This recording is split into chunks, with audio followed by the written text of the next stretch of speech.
Hey guys, it's John Douglas here. Welcome to our first BarnKNOW 101, hosted by Michigan Barn Dominium Life. Hope you're all having a great start to your Thursday morning. And we'll just wait a couple of minutes, see if a couple other people hop on the live. This is supposed to be really interactive. I'm going to explain a lot about barn dominiums, but would love to just answer questions for you all. I know in places like Texas or Tennessee, farther south, they're more common. People have a greater understanding, but they're really uncommon here in Michigan. So we'd love to be able to answer a lot of questions for people. So we'll hang tight for just a couple more minutes maybe, and then we'll get started. Just going to check the stream.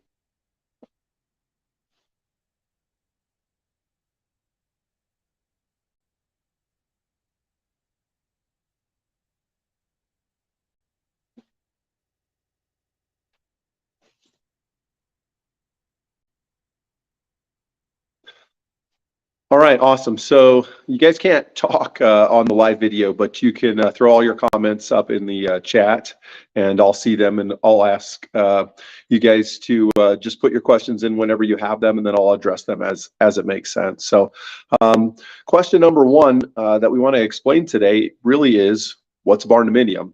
If you've seen the video that I put out, there's two kinds of barn dominiums really. The first type was we had a farm barn, horse barn, a large animal barn, typically with stalls on the bottom, maybe a hayloft on top. You've all seen it driving around here in mid-Michigan or up north. A lot of times they're painted red. And those types of barns were at one point only for animals. And then at another point in history, people decided, like, I've got this structure. Instead of building a new house, let's just convert this into a living space. So somebody went in, framed it out, insulated it, ran electricity, sewer, water, whatever it is that they decided to do with that, and converted that to a livable space. Sometimes maybe just to an office space, which is just another type of barn dominium. But they took that original structure and created a barn with it. That's not really what most people are looking for, looking to build. And if you're doing anything by code, bringing in your local building inspectors, it's almost going to certainly be very difficult and a non-starter to convert one of those old barns because of engineering and the way that they were built and needing to run your utilities into them. So the modern barn dominium is really just a post frame style construction, which means we have either big timbers or big pieces of steel that can span great distances, create that exterior barn look, and then that gives us a bunch of really cool options on the inside of the building to create 14 or 16 or 18-foot ceilings, lofts, really a blank slate for a big open shell to build your residential and or commercial or office structure in. And I think one of the reasons they're so popular is that right there. Like, it's a blank slate, really, right? You build a 40 by 60 or whatever, and you just got this big rectangle, then you just go fill in and draw out your bedrooms with your architect or draftsman and create the space that you want to live and or work in. Most modern barn dominiums have some sort of attached garage and or shop as well. So keep this in mind. If you're going to go down the path of building a barn-dow, probably stop calling it a barn-dow now is going to help you out, because when you go talk to a lender or the local building code at the township or the city office, whoever you have to deal with, that term barn dominium or barn-dow immediately gives a lot of people anxiety because they're not educated and they don't know, and their default mode will be no, no, no, or they'll throw up roadblocks all along the way. And that's not what we want. If you want to have a great barn dominium, we want you to have that. So just start calling it a post-frame construction style structure. You can call that a post-frame construction style residential structure or commercial building, whatever. What we do know is that they allow these all the time in commercial applications. And most of the commercial applications, if they're being used for office space, they have plumbing in them, they have electricity, they have a heat source, they have all the things that you need for a home. So they're allowing people to build these. They're just not very common here in Michigan yet as a residential structure. One of the reasons they're so popular in the South is we don't have to dig a deep frost wall because we're not getting temperatures potentially 20 or 30 degrees below zero in places like Texas or Florida, even Tennessee. We don't have to dig that super deep frost wall to prevent all the problems in your foundation that will occur. So the cost is lower when you can just pour a slab on grade or a much shorter footing into the ground. We're not concerned with digging down 42 or more inches. And the cost savings there is number one reason that the whole myth of affordable building of a residential structure through a barn dominium was started. And it's not false, it's just mostly false in Michigan, the upper Midwest, in the cold states where we have to dig down and put in the frost footing at a certain depth that's not required in the South. So dispel myth number one that somehow we're going to be able to build this super affordable, really awesome looking Chip and Joanna Gaines style modern farmhouse finished on the inside for 20 or 30% less than we would just build a traditional stick built framed house with a basement. Not going to happen. Now there are some possibilities to save money when we do a barn dominium, but a lot of the savings again happen and are realized because many people building barn dominiums work in the construction trades, and they're able to do a labor or some sort of a swap with other contractors, and they're doing some or a lot of the finish work or even some of the structural work themselves. Imagine if you're a framer and you're doing a wood shell, and you can do all that work. You bring in your own crew, right? You've got the connections to get the lumber package really at an affordable price. Okay, you're saving money. Well, maybe you're not really saving money though. If we think at it like from a business owner's perspective, I can either be out there doing jobs that make me money and then hiring somebody to do this for me, or I can spend my time, bring my crew in. So I think it's a bit of a myth that you're going to save money by doing a lot of work yourself. The other thing to think about when we're building a barn dominium is a lot of people focus in on the cost of the structure, which is fine. That's the biggest cost. And yet they tend to forget that we've got to do a lot of site improvements.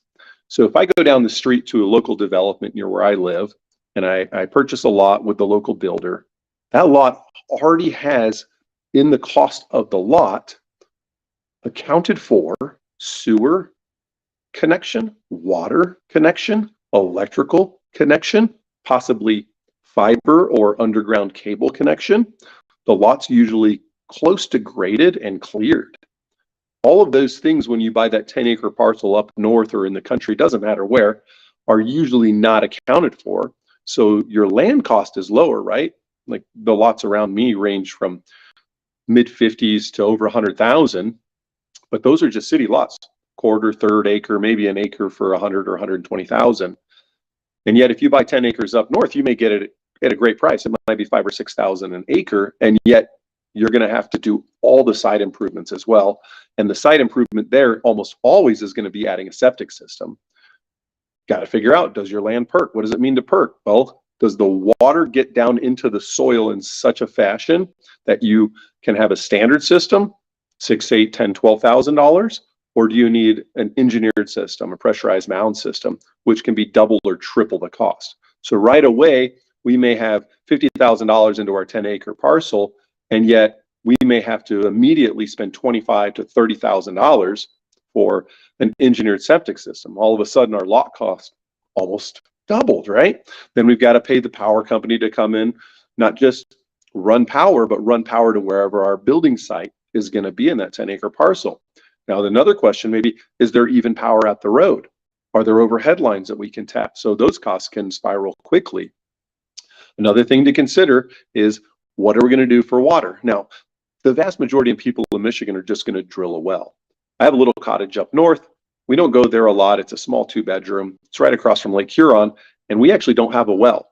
They just have a big storage tank. This is going to be your year-round residence. You're almost certainly going to drill a well, and you can figure you're going to start $6,000, $8,000 and maybe get high side to $10,000 for a well. So all of a sudden, if we bought a 10-acre lot for $50,000, which is a pretty good price for the land, depending where it is, now we've got to drop anywhere from 10, 12 for a standard septic system, or maybe 25 for a engineered system, another 8 to 10 for a well, and some unknown amount to run electric.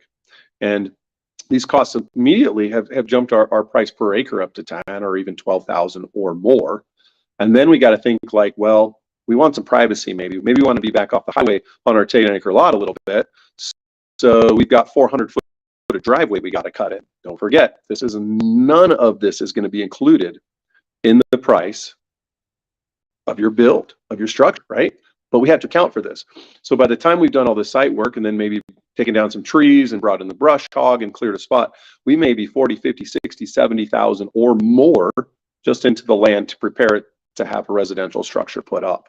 When we get to the actual barn dominium, we get to the structure, the shell, and finishing out, our costs are going to usually be around the same as a site-built, stick-built framed home. We might save 10 or 15 or $20 a square foot, but for the most part, our costs aren't significantly less. We may be able to save putting that structure up. We may be able to do a little bit of work ourselves, depending, and that may save us a little bit. And yet, if we go back and think about the offset costs of having to do all the site improvements, we're not going to save anything, right?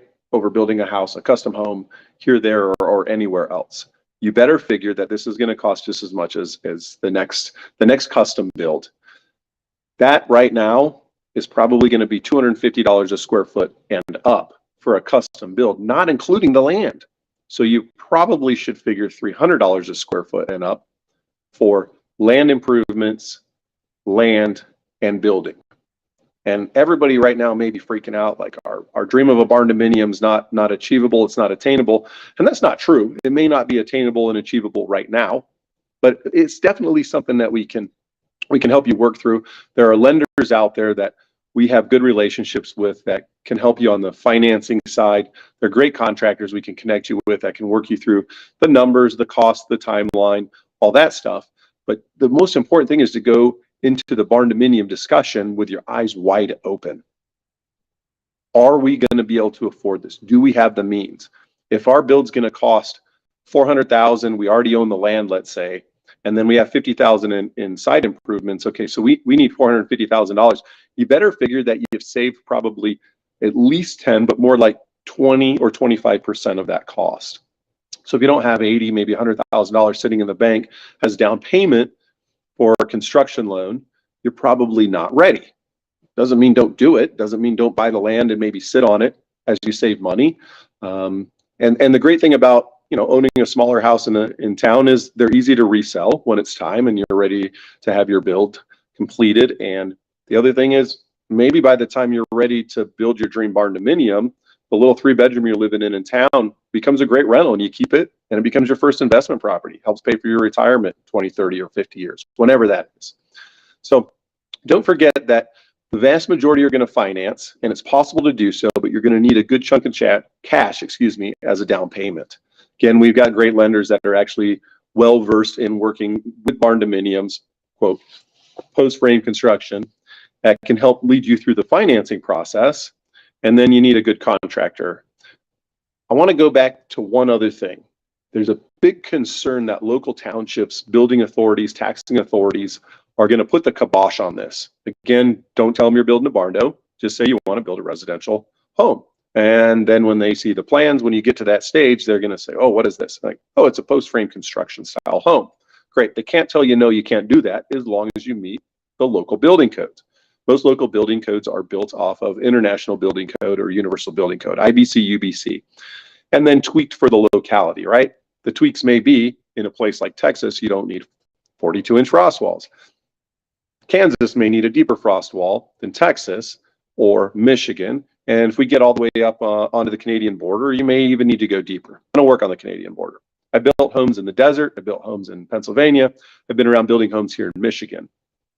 I can tell you that in Phoenix, you can build a home a lot cheaper because you pour concrete right on grade. There's very little underneath it to support it, and that works great. Here, it's more expensive, and that's why the vast majority of new construction homes in Michigan have a full basement. We're digging most of the way with a frost wall anyways. Why not achieve the extra few feet and put in a full basement, get that extra space? While I'm mentioning basements, yes, you can build a full basement underneath your barn dominium. Most people don't because they run in-floor heating, and in-floor heating can be done on a wood subfloor, but it's not sensical. It doesn't make sense. You can put your post-frame construction on a crawl space, on a full basement, but the vast majority go on a concrete slab. And one of the really awesome parts about doing it on a concrete slab is that that's the best way to run radiant in-floor heating. It's a very efficient heat source, and who doesn't love to be able to walk around on your floors in the winter barefoot and have warm feet? So pretty awesome there. I'm going to check, do we have any comments right now, questions? All right, so I got a question here in the comments asking, how long does it take? And the answer with almost everything in life is it varies. Really, there's a planning stage and then there's a construction stage. Depending on the availability of contractors, your construction could be as quick as 4 to 6 months. Most custom builders right now for a traditional stick frame home, if you signed a contract today and started the process, you should not expect to move in for 12 months or more. I helped clients of mine do a semi-custom build in a neighborhood, and they signed contract in May and they didn't move in until near the end of the following June. So like 13 to 14 months. Now, if your contractor is available and he can start digging in the ground tomorrow, as soon as you've gone through the planning stage, they can start. Okay, great. Is the ground frozen? Can they start digging? These are all questions, and there's a lot of moving pieces. I would say if you're really smart and you take your time, plan correctly, vet everybody, and follow all the proper steps. If you don't own your land, plan 2 years.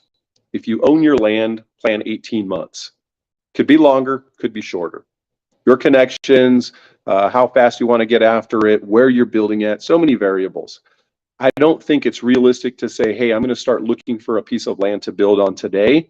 We're going to break ground in March and we're going to move in before next Christmas. Possible, 100% for sure, just extremely unlikely. As everybody knows, we have hyperinflation, and part of that was caused by supply chain shortages. And COVID made things weird. Long and short of it is we have major supply chain shortages. Those are getting sorted out now. We can get materials quicker, more affordably again, but prices are still up. And we also have labor shortages, which has pushed the price of labor up. So yes, costs are higher than they've ever been, and it's taking longer to get things built. I'm going to check for any more questions. Yeah, good comment. Anna said you need to build in the spring. You don't have to start in the spring, but you can't obviously be out there digging your foundation if the ground's frozen solid. You can, but nobody's going to do it, right? So everybody says start in the spring. That's the most common answer. It's a great comment. Thank you. You can start in summer.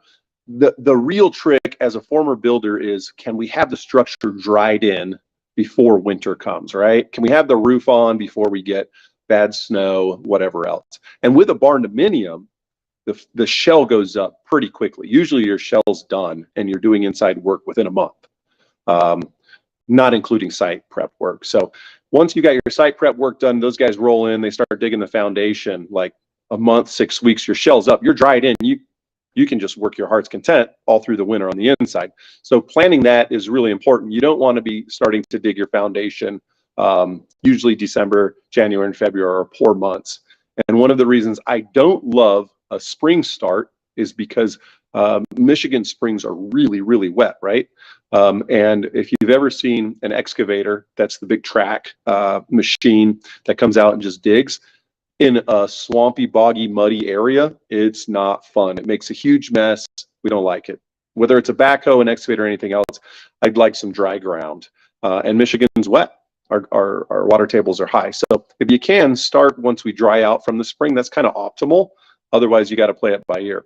I used to work a backhoe when I was much younger, and I've worked in very dry and very wet climates. And if it's wet and the ground's saturated, we don't show up, we don't dig. And that's another thing, like you can be planning to start March 15th digging your foundation, and we had a snowstorm the week before, and it dropped a foot of snow, and 2 days before you plan to start digging, boom, it's spring, it starts raining, it melts all that, everything's a sopping wet mess, and you may be delayed weeks to even months before it makes sense to start digging.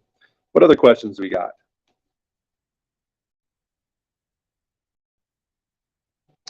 So John commented about prices and whatnot, and you're right on, John. Like we talked about a little bit earlier, you know, the idea that somebody's going to build a realistically sized post-frame construction residential structure for less than $250 a square foot, it's not going to happen. If it is, you're getting a lot of freebie work, or you're doing a lot of freebie work yourself. The idea that if you take a construction loan mortgage for the build, that the lender is going to permit you as the eventual homeowner and client of theirs to do work in that structure, that's just a myth. There are very few things that you're going to be allowed to do. You may get away with being your own contractor, but again, unless you work in the building trades, it doesn't make any sense. You're going to hire a general contractor. As a former general contractor myself, I can tell you right now, my clients are not permitted to work on my job. You're hiring me for my skill and my list of subcontractors, and the quality of the product we put out is squarely on my shoulders. So even if you come in and say, hey, I want to paint my own house, I'm not going to let you do it. And that's how the vast majority of general contractors are going to work. They don't want to take liability, and they don't want also the liability of just poor work. So you better figure, if you're hiring the job out, you use the contractor, you use all their subcontractors for the structure and for the finishes on the inside. Now, they may say, hey, you know, you've got a tractor already, you want to cut in your own driveway, that's fine. However, banks aren't also going to be keen with you hanging your own drywall or doing your own plumbing unless you're a licensed contractor. Then you're just going to work some kind of a deal with your general contractor. And that's fine. There's a little bit of savings there, but I don't think it's realistic to think you're going to get anything under $250 a square foot. Right now, the most affordable housing that you can get into is buying a resale home. Period. End of story. There's no other discussion here. That's the most affordable thing you do. And actually, Michigan's one of the most affordable areas to live in the whole country. The Midwest, the upper Midwest, is still one of the most affordable places to live. There's lots of jobs here. Wages are pretty decent, and the cost of housing and other things are fairly low. So don't skip out on your dream of a barn dominium. Just be realistic. You may need to save more money, wait longer, buy the land and wait another 5 years, saving some more money for a down payment, and spend that time planning, and then be ready to build. Might be 1, 2, 5 years, depends on your situation. In the meanwhile, go buy a home, live in a home. If you're going to build in 1 to 2 years and you're renting, don't buy a home. If you're going to build 3, 4, 5 years out, you should be living in a home now anyways, because then you're building equity in that home. When you turn around and sell it, you're going to realize some profit, or you keep it as a rental and you have a cash flowing investment to help with retirement or whatever else. Leave it to your kids. What other questions do we have?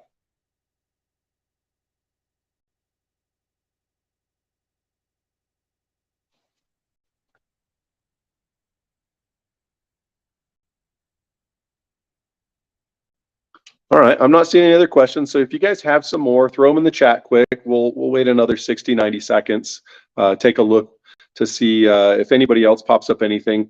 The long and short of barn dominiums in Michigan is it's new, it's trendy, but it's not caught on mainstream yet. It may never catch on mainstream. I don't think it will, like it has in Texas, but they're out there already.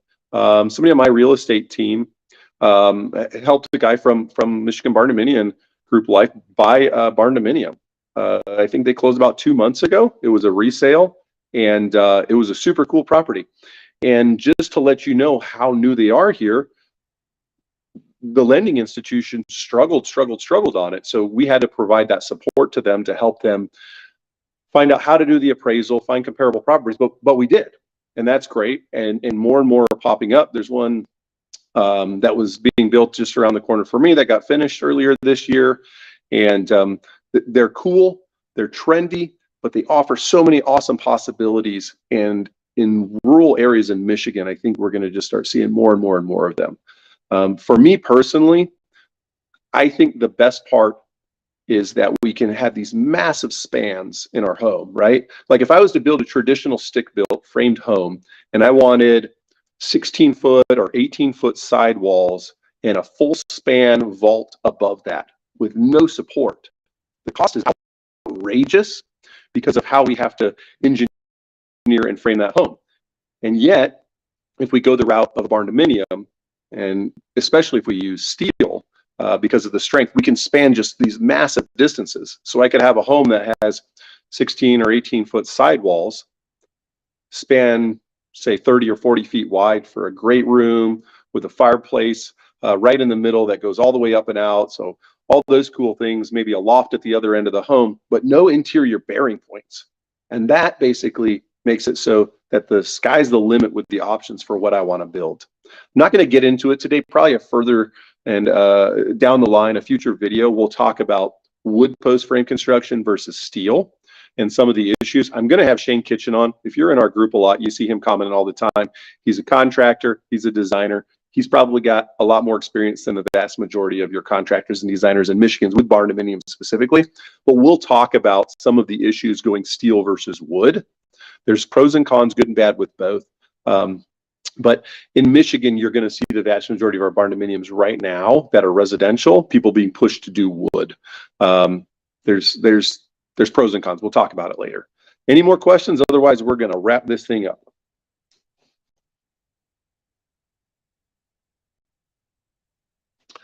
So if you got questions, you watched the video, you watched any part of the video, you didn't get them answered today, you could leave them in the comments here, create a post, Michigan Barn Dominium Life group. You can hit us up on our page, Michigan Barn Dominium Life Facebook page. We're also on Instagram. We're on YouTube. This video is live streaming both the group, the page, and to our YouTube channel. And my contact information is on there. Reach out. I'd love to have a conversation. Previously, I worked as general contractor. I worked in the trades. When I was a teenager, I started on a carpentry crew, and I worked my way up to having my own custom trim business, and then being a general contractor. I built and managed the construction of hundreds of semi-custom, custom, and track homes. Now I work in the real estate industry, and I just really love barn dominiums. I got them to about 4 years ago, and I've just been learning everything I can. We'll be building one of our own. I just took an old farmhouse and remodeled it that we moved into this year. You can see we've got a little bit of modern farmhouse style behind us with our reclaimed wood walls there and our mantle. So this is really a passion of mine. I'd love to keep the discussion going. So shoot me a text or a message, make a comment. Follow us on Instagram, Facebook, and YouTube. And look out for our next BarnKNOW 101, which will be in January. We'll post that. We'll put the event up in the group and on the page. And look for me to hopefully get Shane on that next one, and we'll just do a live interview with him, and he can answer a bunch of questions that you guys ask. All right, everybody, enjoy your Thursday. Merry Christmas to you all, and we'll talk to you soon.